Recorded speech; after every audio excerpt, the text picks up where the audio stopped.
Hello, friends. The following is my live video reaction to a portion of Deeg's live stream that took place on January 22nd, 2023. The video that was watched on the stream that I'll be reacting to is Kamikaze78's recent video regarding PlanetSide 2 in 2023. What should the priorities be? My reaction will be centered around the age-old argument concerning the soul of the game from an FPS player's perspective, along with arguing against the various tropes, misrepresentations, and various amounts of copium that you encounter in discussion with casual players about the direction and priorities of the game. Enjoy. That's All right, right. let's watch this Kamikaze78 video. Yeah. There, Let's watch it. Too. Okay. Is it posted in Discord? No, but it can be. Yeah, let's do that. Kamikaze. That way I can hit play at the same time. 15 minutes. You know what? I'm going to take a little leak, and then we're going to watch it. That's a good call. 15 minutes will be more comfortable. All right, we're going to do this Cami video. Here we go. PlanetSide 2 in 2023. What should the priorities be? By Kamikaze78. Doesn't rhyme with E. Here we go. With 2022 behind us, I'm sure a lot of us are looking ahead to 2023 and wondering just what is coming next for PlanetSide 2. I know I have been. And while we've already heard some news as to what's on the horizon with talks of construction in particular, which we will be doing a video for separately, I have to be real, I think this could be a very important year for PlanetSide 2, especially regarding its lifespan going forward. G'day there once again viewers, your mate Kamikaze78 here, and today we're going to talk about the current state of the game and the hurdles that PlanetSide 2 needs to address in 2023. Hang on. And the hurdles that PlanetSide rounds. 2 needs to address in 2023.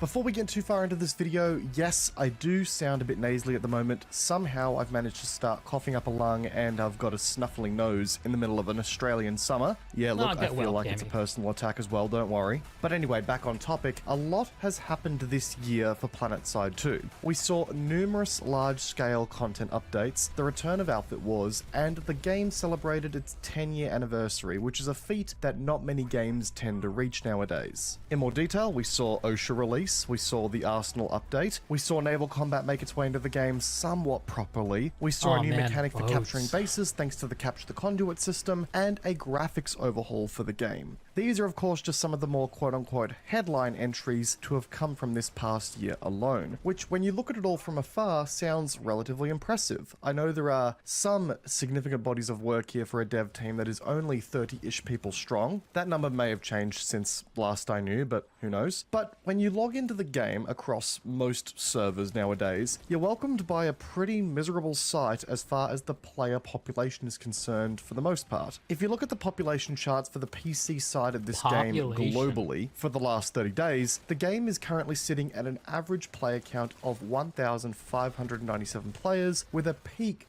of 3,485 players. Those are the lowest average player counts we have seen in the holiday period 4 years. Now, comparatively against 2019, we have had higher peak player counts, but our... All right, I'm going to pause this. I'm going to actually pull up the Steam charts real quick. I know Steam charts aren't... Actually, aren't the FISU charts the best ones? FISU population. Because Steam charts only gets people who are using Steam. But you can play PlanetSide without going through Steam, launching through Steam, right? I would assume it's the minority, but yeah. Yeah, I'd assume so too. So here we go. I don't know why you would assume that's the minority when Steam is a pretty universal way to launch games. A lot of people use Steam. A lot of people use Steam. And you often see this where in the past people will cite Steam values. Like say you have a span of several months where the Steam population charts are showing a downward trend in population. And then if you present that to the community of the game, you'll have a lot of people come out and say, well, that's just the Steam charts, you know, that's not necessarily you need to use this or whatever, as though the downward trend doesn't 99.9999999% of the time happen in the other one too.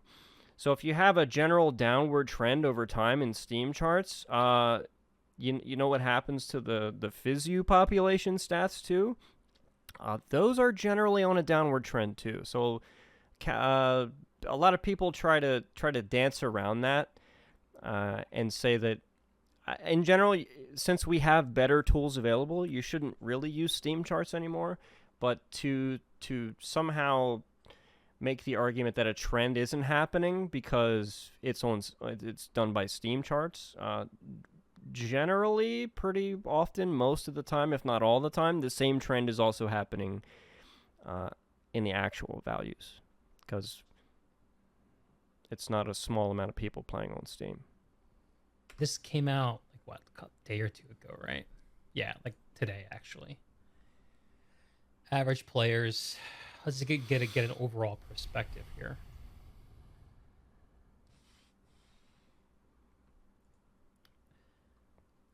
Okay. We had a boost in November with the 10-year anniversary, but we didn't even get up to an average of 2,000 players, which we spent the whole summer at.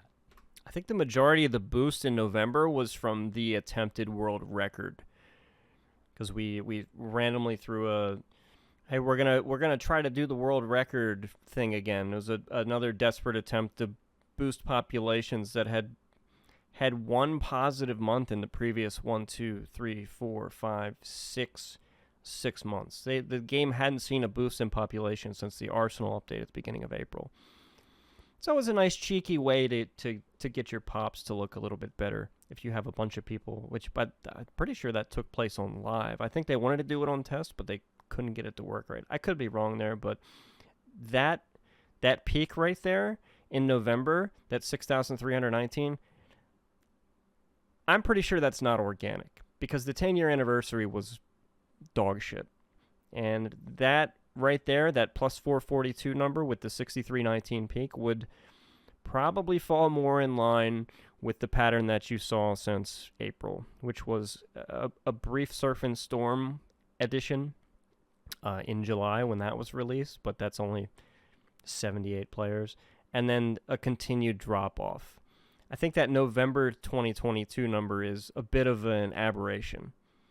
It was artificially manufactured. And I think the same can be said too in October, the API was fucked up or something.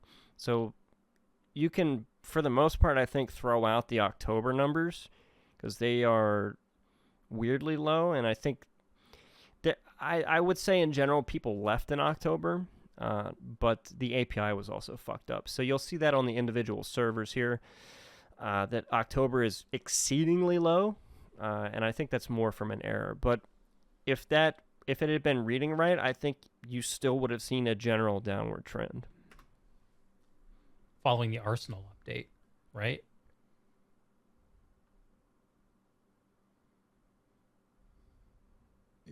Yes, I think you're reading that right. Yeah, man. The pops have been rough. Last little bit.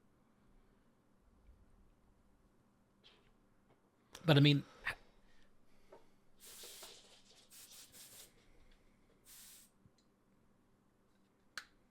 how long has it been since we had a major feature update, though? Would that have been Osher? Osher. That's the most recent. Okay. Oh, yeah, here. If we go back... Interesting.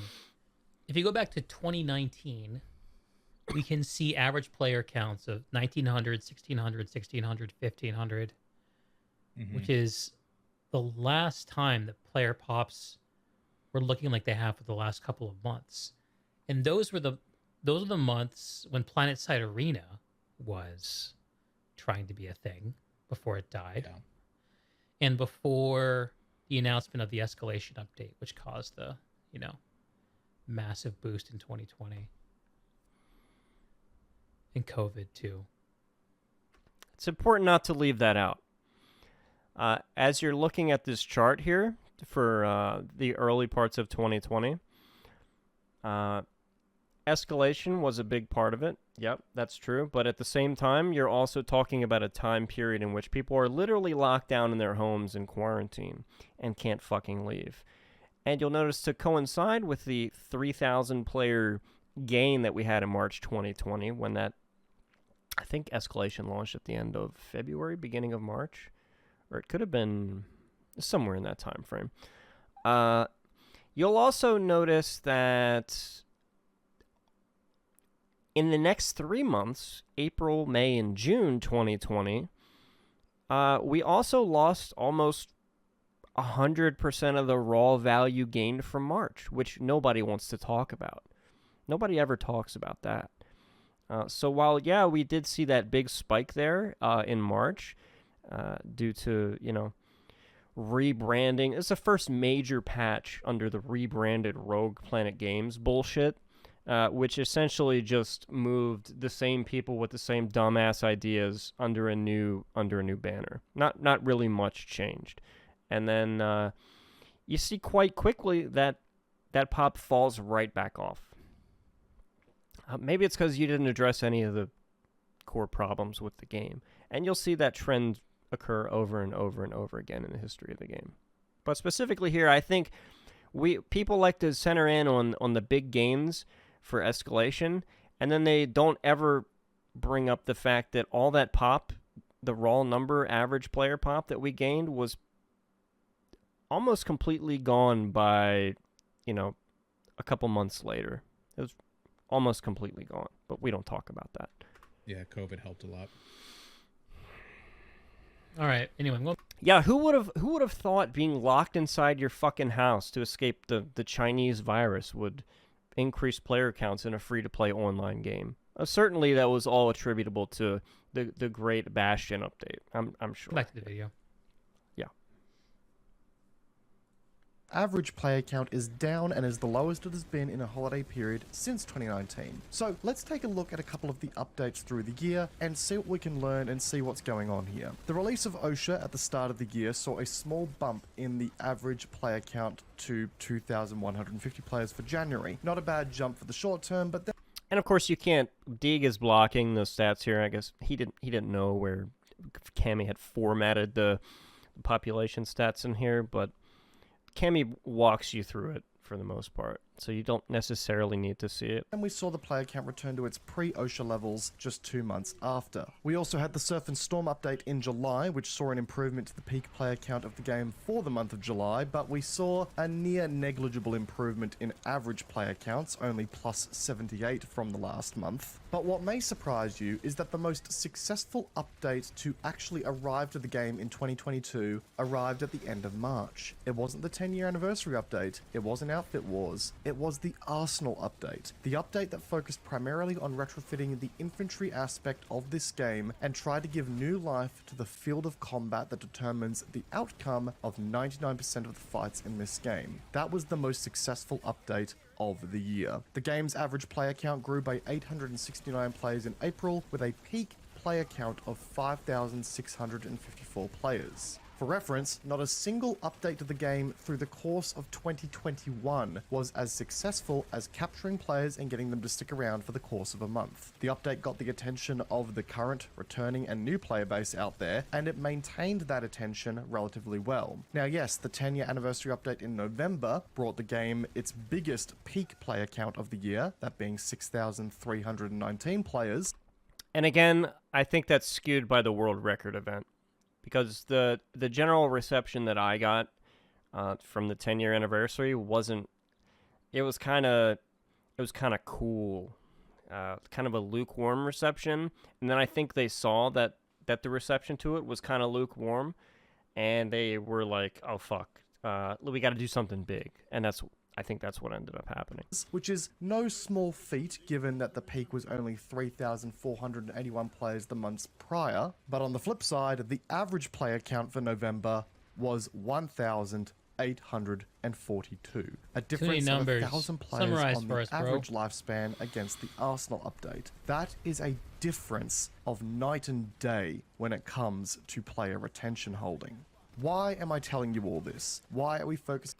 It's because the numbers that you got for the world record and everything. It was just people coming back and logging into the game for that.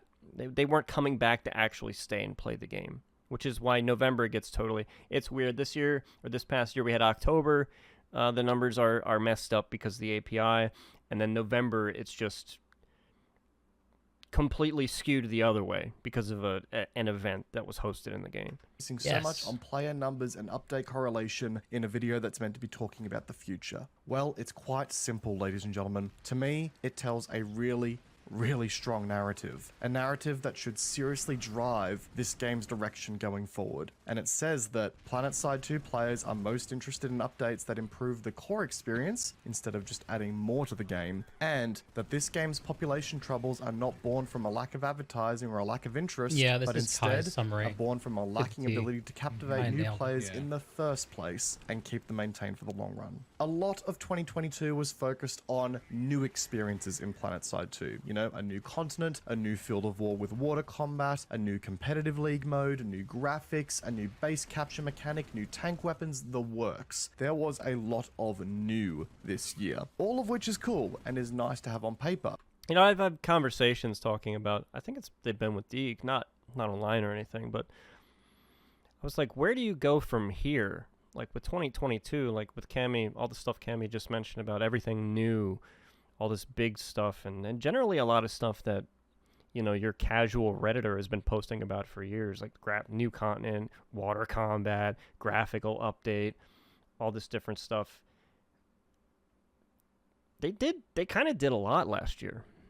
The execution was mostly terrible. The lessons learned that we have over the past 9 years plus of the game, we didn't learn anything from those. The same tropes and mistakes that we fall into with all the balancing and all that other stuff still sucks. The server still sucks. We still had, you know, the people in Outfit Wars were constantly stuttering. You have issues with readability of stuff in Outfit Wars. Just, they did a lot. There was a lot of new, but there's a lot of old stuff too that was fucked up. A lot of the same problems came back and reared their ugly heads. You had the Connery, what happened to Connery in the earlier, like the first, I think it was the second quarter, almost completely killed the server. And then you had server issues plague Emerald towards the end of the year. So what's old is new again, I guess you could say. And I in these conversations that I've had with people, it's like, yeah, they did a lot last year and a lot of big pushes for stuff with new stuff. But that leaves me to like, what's 2023 going to look like? Because to me, they kind of shot their load last year. So I get kind of worried about, okay, we did all that. What do we do now? And if you're up to date on what they're focusing on, at least for the early patches of the year, it ain't looking good. But the Arsenal update is what kept players sticking around the longest. Now, yes, it had a lot of new in it as well, but the big difference between the Arsenal update and every other major update this year is that the Arsenal update aimed to at least somewhat. Yeah. Didn't the Arsenal update precede Outfit Wars? Yes. Like, didn't we know that Outfit Wars was going to be coming not long after the Arsenal update? Yes, it's my recollection too. I mean, that had a large effect on the population of certain people who play the game. Arsenal update was March 30th.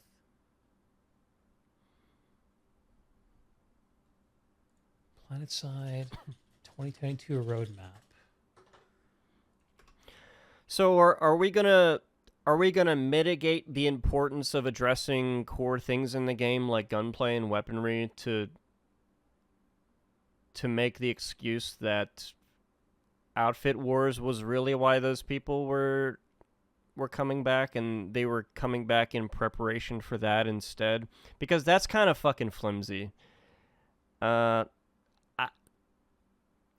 kind of a fucking reach, I think. And it's kind of unnecessary to... I don't understand why you would try... it seems to me some weird way to try and downplay the importance of an update like Arsenal Update, which there were a lot of fucking problems with Arsenal Update, but the core idea of it, at least what was expected to be the core idea of it, was pretty obvious, I think, to most players. So don't do this thing where you're going to look back in history and be like, well, actually, the reason they... I don't know about that, dude. I think that's what's happening here. Okay, here's the roadmap.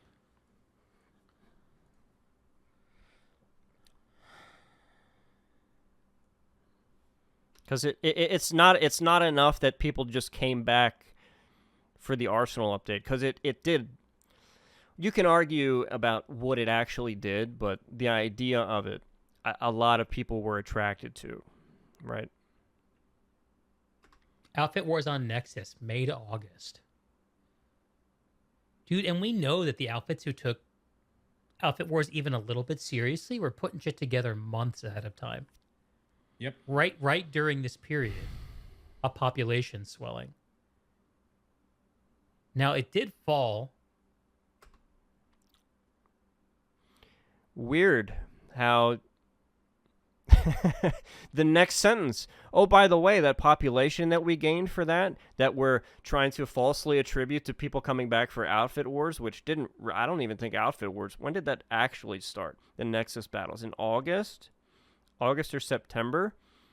Like, there was testing and stuff going on, but this is why, like, I immediately go to dismantling this stupid fucking mitigation of, well, people aren't actually coming back for the weapons in the arsenal. What they're really coming back for is they know that Outfit Wars is coming soon. Oh, but then if they're actually coming back for that, why did 700 of them leave the next 2 months? In August. What you can't do is place a really big emphasis on Outfit Wars here either, because Outfit Wars in general, I don't see Outfit Wars in this chart anywhere adding a whole lot of average player value to the game. So don't overblow that at all. Like, I think it was important for Outfit Wars to change to a 1v1 format. I think it's a way better format. But in terms of its value to the overall game and average playing numbers going on here, I know Deeg casted the events, and I know a lot of people who... I'm friends with a lot of people who casted and did stuff, but it's kind of a sideshow for most players. It's important to not get caught up with that and overemphasize the importance of it. It's important to the people that are doing it in this case, and it made a lot of content for me because of the way some people acted. But in terms of the raw game, I don't know. Does PlanetSide do better during the school year or during the summer in general? It's not really that good in either one. But again, here you have the same thing. I see it generally, populations ebb and flow. They fall in the summer, fall in the winter, and we've had a general downward trend, and there's always, outside of like major updates or COVID quarantine, but you see, it's every season has its own list of excuses as to why the player base is leaving, and it's never the content or the quality of the content they put in the game. It's always, well, fucking grandma got sick this winter, or, well, people are off on vacation in summer, but they're traveling everywhere. And it's the same thing. You see the same bullshit over and over again that never addresses the actual content of the updates and why it succeeds and why it fails. It's just casual cope. Jeff, on your end, Arsenal did bring people back. Just Outfit Wars was supposed to be earlier in the year, but the issues making the format happened delayed. Right. It was supposed to come out in May through August, but ended up hitting in September and October, right? Outfit Wars did keep people when they check Arsenal. Yeah, I think that there's a little bit of Arsenal into Outfit Wars going on, although the fact that the population did seem to fall off between July and August and September. It does seem to. Well, I mean, it didn't fall off that much. No, it really didn't. Not that much. July, August, and September. I mean, May through October there, and May through September, that's what? 1,300 player fall off? That's kind of significant for this game. What do you mean? Summertime usually comes with some limited time event, which brings up the population somewhat. Oh yeah, sure, people playing for events. Jeff, trend school breaks is when pop high. Summer, Christmas break. Trend school breaks is when pop is high. I feel like people usually play more during the school year, or when, or at least not during the summer when it's light till the end of the day. Yeah. Okay.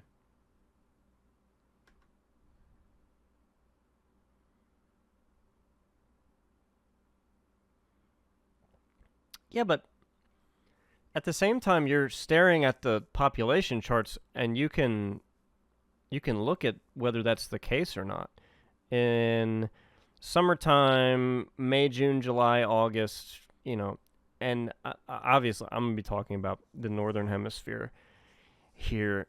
Okay, 2022 is a net loss for sure this summer. 2021, May, June, July, August, September. Let's see, 295. So we added, what? 700 and lost 500 or 600 or so. So that's kind of a neutral in 2021. 2020, I can only see a little bit, but May 2020 was the tail end of the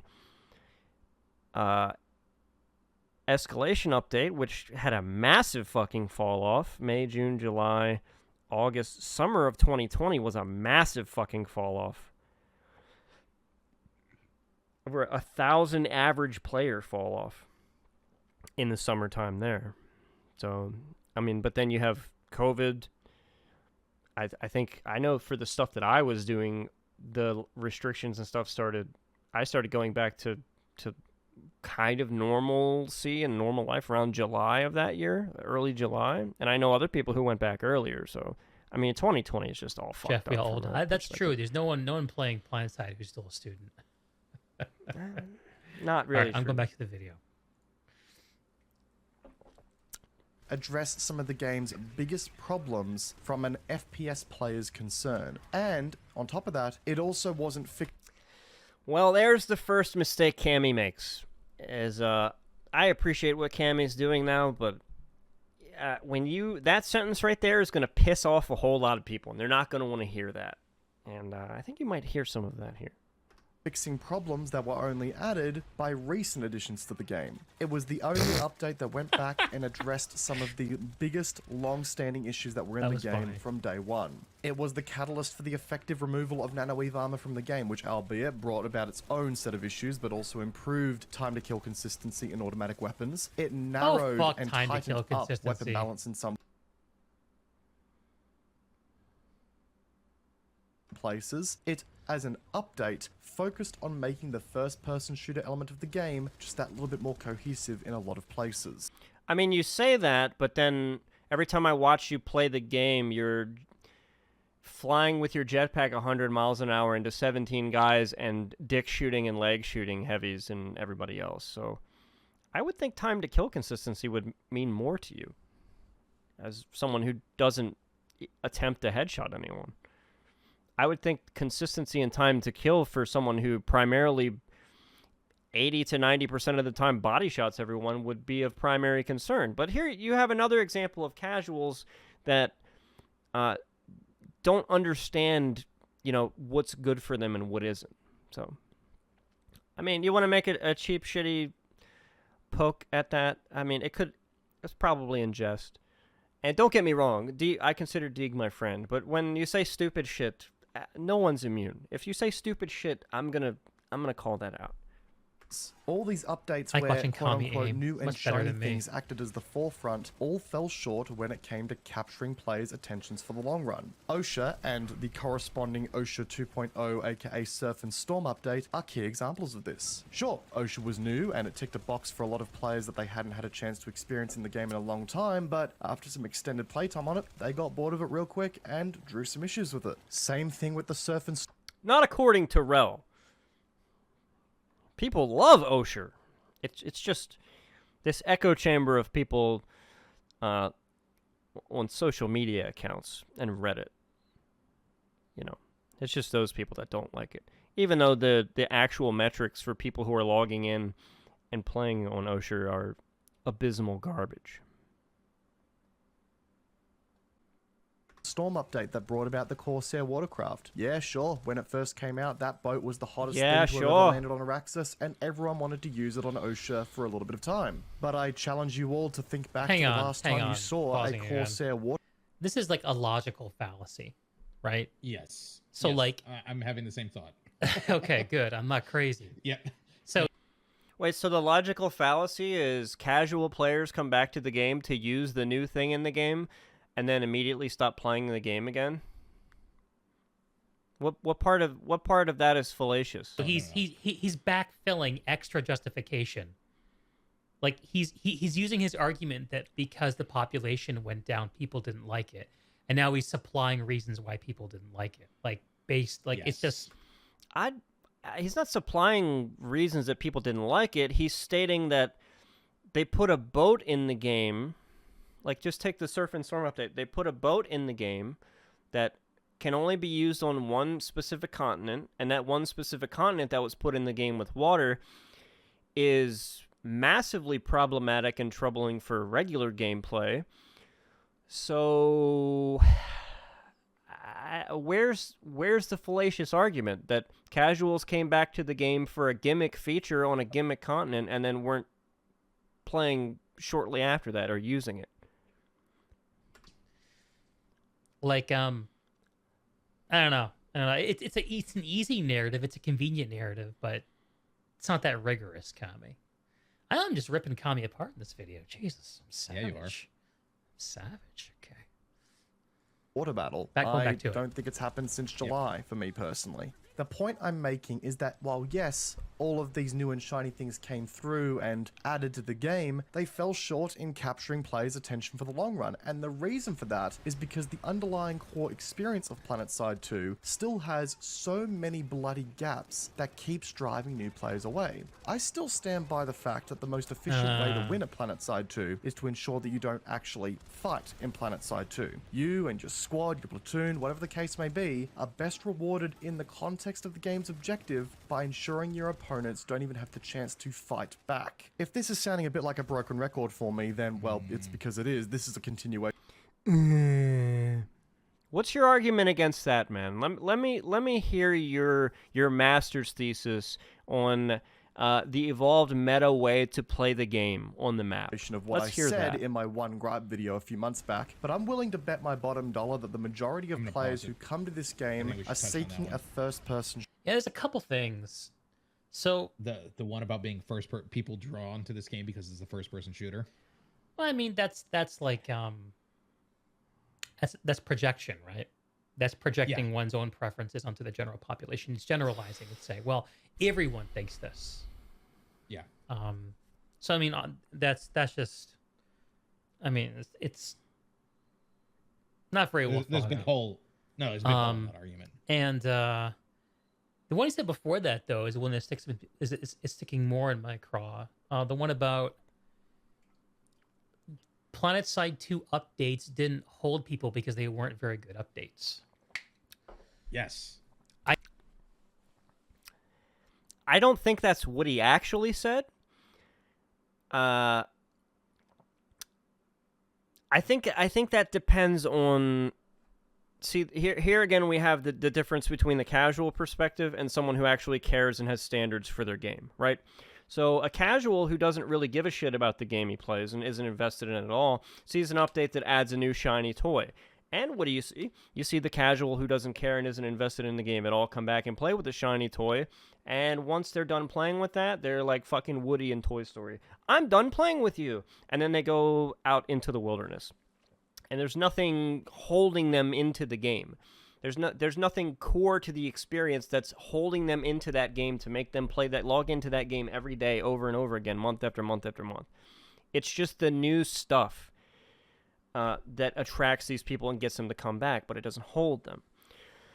So you have that aspect of it, and then you have the aspect of it from the developers, where every update that they release, or major update, for the most part, the majority of the time in this game, is plagued with awful shitty bugs that take forever to get fixed. The technical problems, they can't do anything in the game without causing some kind of massive technical fucking problem. I'm curious to see what we're going to definitely get back to the FPS game thing, because that's a major point of contention in this conversation. Not between these two, but it's always fascinating to explore the copium of people who are bad at FPS games in general, and how they have to mold and shape the game to be something else. But we'll cross that bridge when we get to it. I think that there's a little bit more to unpack there. And I don't think, and this is a bold claim for someone who didn't play the game most of last year, right? Mainly observed from the outside. I think that updates bring people back because they're updates, not because of what's in them. And because we all have this understanding of returning to PlanetSide to experience the new content. People anticipate that. That is a very casual mindset. And I don't disagree with it. I definitely don't disagree with it. But say you take the average casual player, right? And what Deeg is describing here might be that. It's something new. It's an update. Cool. But contrast that to someone like me who sees the roadmap or sees an update launch. When I see an update launch or a roadmap or all that stuff, I go to the patch. I go to the patch notes and I read the patch notes, which is something a lot of casuals don't do at all, because they don't know anything about the game. They just know that the game got an update, and then they get in the game, they're like, here I am. Somebody explain what they did, because that's what they do. But someone like me, or the players like me, read the patch notes and go line by line through and try to analyze and break down, well, how does this change how I play? What does this potentially do to the game that I'm currently playing? Does it massively or drastically alter what's happening in the game? What does it actually do to the game in my minute-to-minute experience? And that may determine whether I log in and play it or not, because I'm holding a patch. I think a patch and an update should be just that. I don't look to patches and updates and see that as the sole reason to play the game. I want more than I'm looking deeper than that. And I think there's so many players that don't look beyond the game is just updated without even fucking the first inkling of what that details or what's detailed in that I would say that's a lot of the reason why you see these fall-offs. More than anything is these people, they're like, oh, the game's updated? I'm going to log back into the game. And then they play the game and they might use the new thing for a little while. And then, they're still playing an FPS game and they still suck dick at FPS games and they still can't kill anyone and they still die all the time. And the core gameplay for them is still majority of the time the exact same as it was before, plus maybe a few little toys here. The graphics are slightly different, but it's still the same thing to them, because at the core of it, which this gets to a major thing, at the core of it, they're still awful dog shit at the core of the game. So, and they're not invested in that, so they're just going to leave again. But that feeling of wanting to visit PlanetSide is not the kind of thing that you play for long term. In fact, most live thing that you play, but that returning to because of what's in them. that updates bring people back because they're updates, not because of what's in them. And because we all have this. That's a really fucking stupid way to think, too. Like, to go back. That's I can't get there. Like, the game got updated, and I just went on this spiel like the game got updated. Well, the next question is what's changed, what's updated, but we don't ever get there with casual players. We just don't get there. Understanding of returning to PlanetSide to experience the new content, people anticipate that, but that feeling of wanting to visit PlanetSide is not the kind of thing that you play for long term. In fact, most live services games in 2022 are not going into it the assumption that the people that you bring into play are playing your game every single day for the whole year. There's too many. Definitely not. There's too much competition. There's too many options. What's Yoshi P for Final Fantasy said this, right?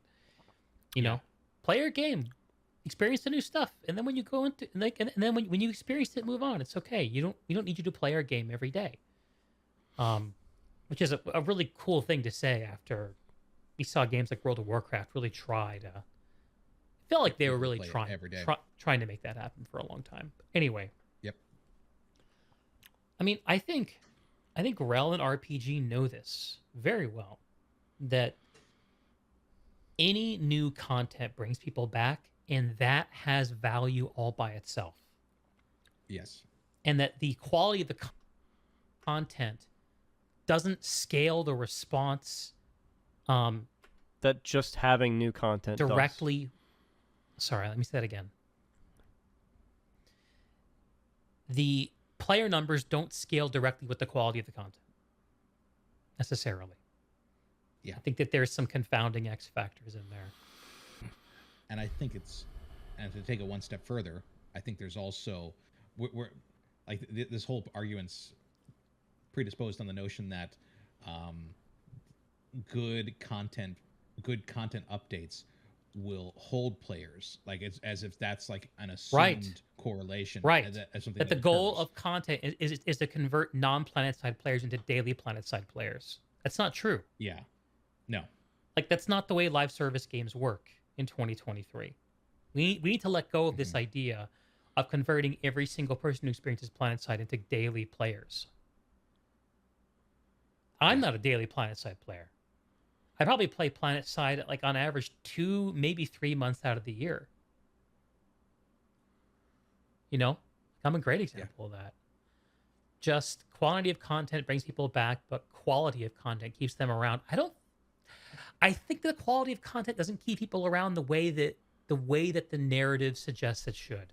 The way the Cami is basing his argument around.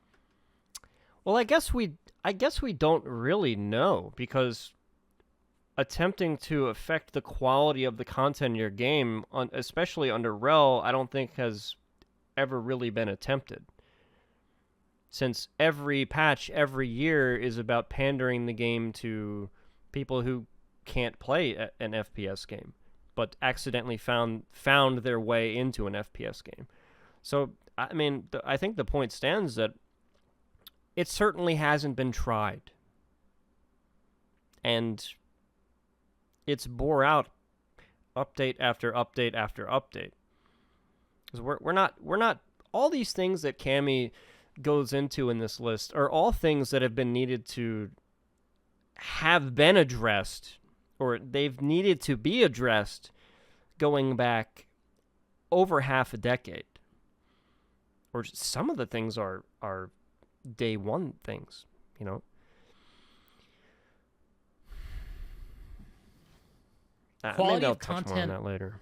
I actually made an argument like this with before the Guild Wars 2 expansion came out about what I thought it needed to succeed. And what ArenaNet needed to do was they needed to reestablish a track record of doing good, high-quality content. And so far, I feel like they've been doing that, despite the fact that they put out nothing new in the last year, which is crazy, by the way. But anyway. And that it takes time for a track record of good quality content to establish itself. One good quality update doesn't matter.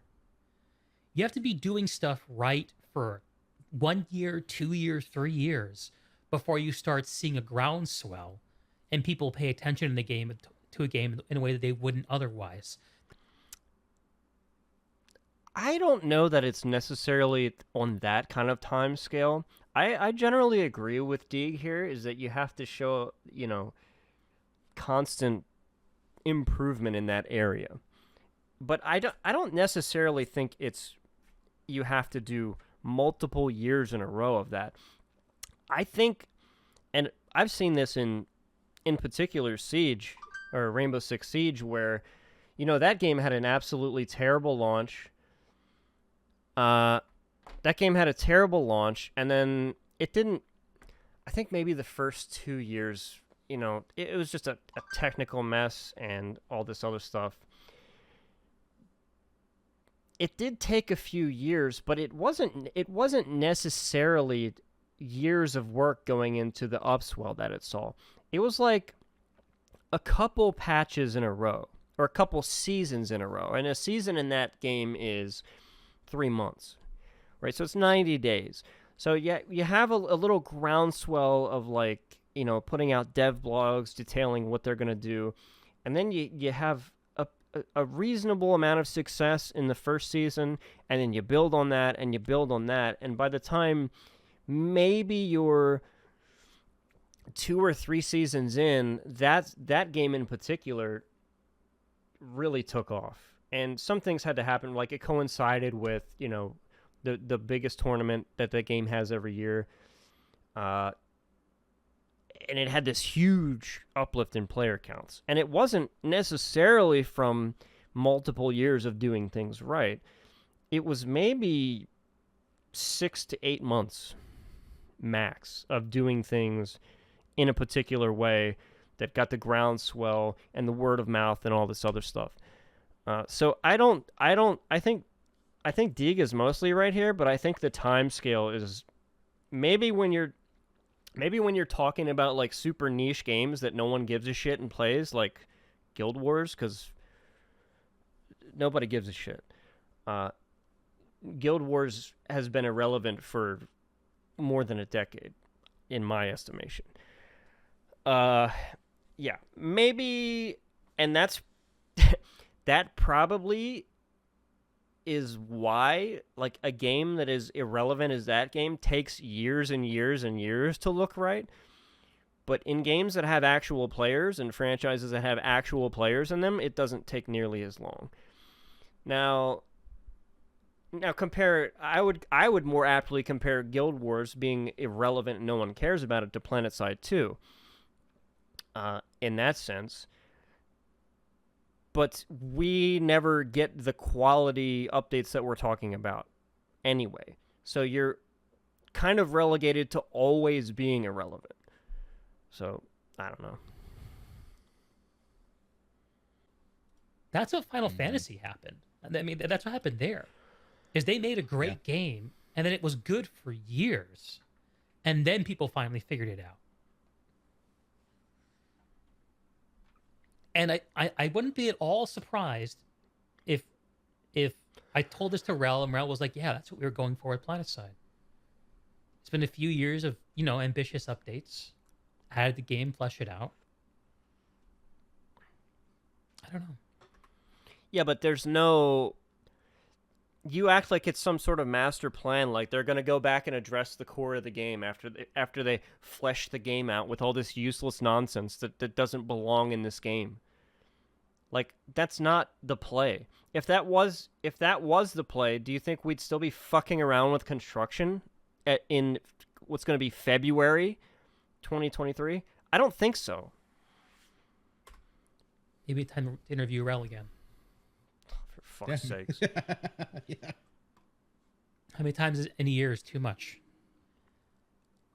If we make it to February, it's too much. Then we can reset it to twice a year instead of 3 times a year. That's right. What does that man have to say 3 times a year in an interview? I mean, it's good for me because every time the man is on an interview, he says there's just a litany of dumbass shit coming out of his mouth that makes no sense, that people like me and the community, the echo chamber, get to make fun of. I mean, in that sense, it's good, but I don't know, man. Scorch, old games make year one content all caught up. Oh, hang on, I think my cat wants back in. I forgot I locked her out. Cat time.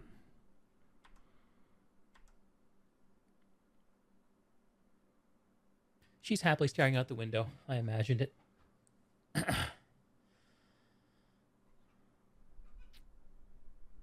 Just bad quality updates cause people to leave the game in a big hurry, though good quality updates will also cause people to leave. They'll stay for longer than with bad quality updates.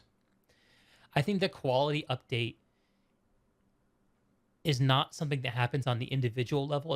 It's something that happens over time. And right now, I fundamentally disagree with that. An individual update isolated from the other updates can be a quality update or it cannot be a quality update. I think lumping them into it's helpful when you have multiple quality updates in a row, but I don't think you can just say that an update isn't quality, or you can't have a series of updates that are not quality. And then, like, this is so strange to me because objectively you can like when I look at an update, I can go like objectively and look at, well, what's the severity of the bugs that it brings? How does it impact the playability of the game from a technical perspective? Does it fuck FPS? Does it make the servers run all fucked up? What's the actual content added to the game, and what value does it bring to the actual game that I'm playing minute to minute? Like, if all three of those things are aligned and they're all positive, quality update, no bugs, doesn't fuck up the performance, balanced decisions make sense, they're well thought out, reasonable, the new whatever thing that we're adding to the game isn't a non-tested, buggy, overpowered, broken piece of shit that needs to be hotfixed within a few days, or the game becomes unplayable. Like, these are objective metrics for measuring whether a patch is quality or not. And I think it's very strange to me that someone would say that, like, you can't determine whether a patch is quality or not unless there's, like, multiple good patches in a row. That's not the fucking case at all. I just fundamentally disagree with this framing. Like, individually, you can determine whether a patch is quality or not quality. It's really not. It's just, that's a bizarre take to me.